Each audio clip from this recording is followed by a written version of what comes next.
You made it! We got through Leviticus. And I'm sorry to tell you, you're entering Numbers. About the first half of Numbers is going to sound to our ears a lot like Leviticus.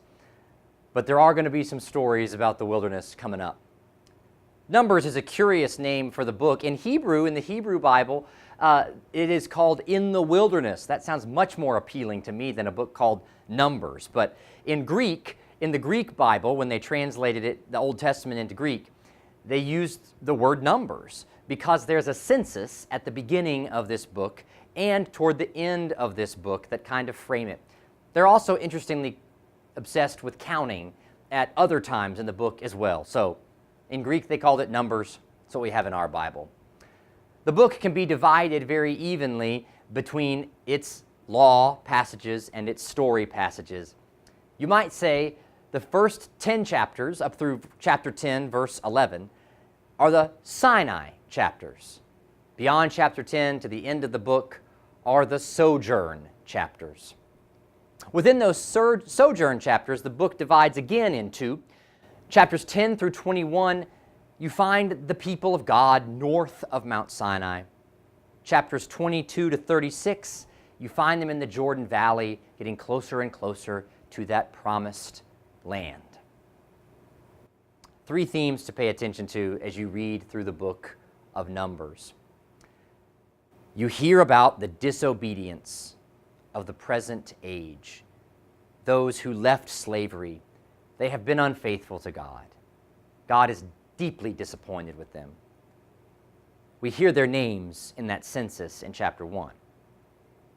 In chapter 26, things change. There's a new generation. There's a new census. These will be the faithful ones who will enter the promised land. The second theme throughout the book of Numbers is this idea of distinguishing Israel from other nations. You see, we think that Numbers was written during the time of the Babylonian exile. So the people, as they're writing down these stories and these laws, are distinguishing their people in their own time, and therefore writing about the distinction of their people in a previous time. They talk about the unfaithfulness of the present generation and the hope of the future generation. But in chapter 14, probably the key to the whole book, we hear that even in the midst of an unfaithful generation, there are a handful who remain faithful. You'll hear about Caleb. You'll hear about Joshua.